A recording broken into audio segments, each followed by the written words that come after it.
Welcome back to Ophthalmology for undergraduates and postgraduate beginners. Today's topic of interest is NYCTALOPIA. What is NYCTALOPIA? NYCTALOPIA is otherwise called as night blindness. A person whose vision is less during the night time compared to the daytime, or a person is not at all having any vision in the night time, or a person not having any vision in darkness, that is called as night blindness. We have already seen about the anatomy of the retina. We know that the retina is divided into two portions, that is the central portion and the peripheral portion. The central portion, that is the macula, is having cones as photoreceptors and is responsible for photopic vision, that is vision in bright light or during daytime. The peripheral portion, which is having rods as photoreceptors, is responsible for scotopic vision or vision in the night or in the darkness. We know that light rays travel in various directions and reach the retina. Those rays which are traveling straight will fall on the macula.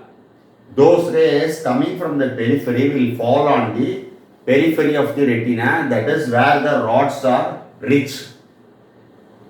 If there is any obstruction to the light rays coming from the periphery, that will not reach this retina, and that will lead to decreased vision during darkness or in the night time.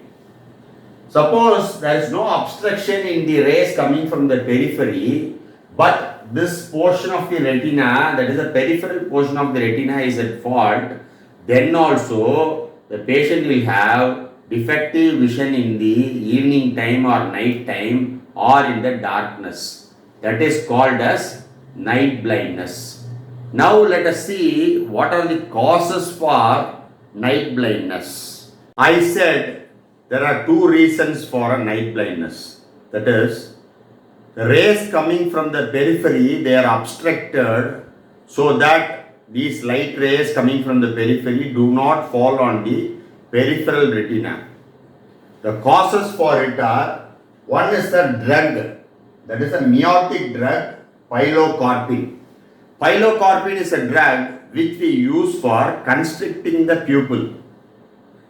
This is actually given for treatment in angle closure glaucomas, where we apply this pilocarpine to constrict the pupil to prevent the angle closure attacks. When the pupil becomes very small, only the central rays will go into the eye and fall on the macula. The peripheral rays, they will not enter into the eye and they will not fall on the periphery of the retina, and this will lead to night blindness. The second thing is cuneiform type of cataract.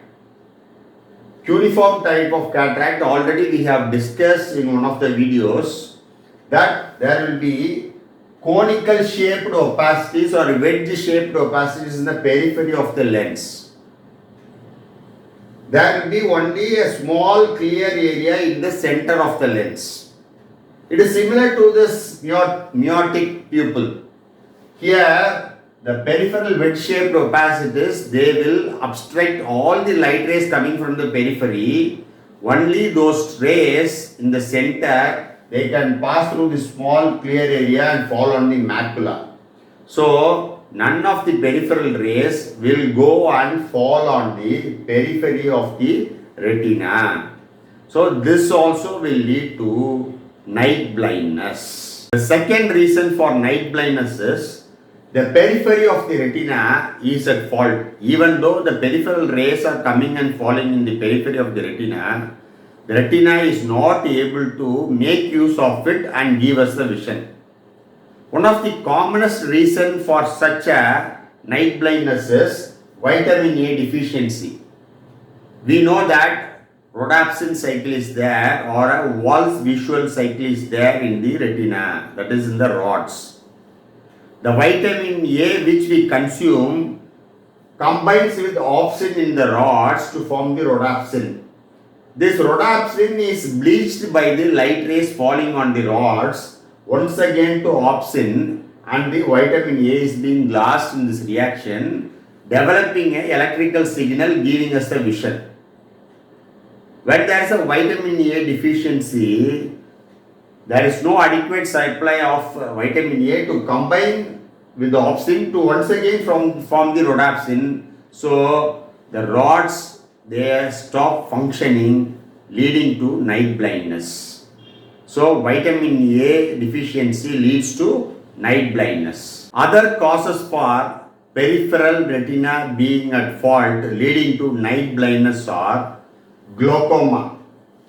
As we all know, glaucoma affects the peripheral retina first. The cells of the peripheral retina, they are affected first compared to the central macula. So, initially the patient will have a night blindness. Only at a very late stage, macula will be affected, leading to complete blindness. Retinitis pigmentosa. It is a retinal dystrophy. It is a hereditary disease which affects the peripheral retina. So, the patient will be having night blindness. Only the macula will be functioning. Patient will be having a tubular vision. Later on, as the disease progresses, the central vision will be lost. That takes a very long time. Next is the diabetic retinopathy. Diabetes is very common nowadays among people, and many people get affected by diabetic retinopathy. There are two entities. One is diabetic retinopathy and diabetic maculopathy. When the macula is normal and the retina, peripheral retina alone is affected, then that also will lead to night blindness. CRAO, central retinal artery occlusion, will lead to complete blindness except in those people having an intact cilioretinal artery.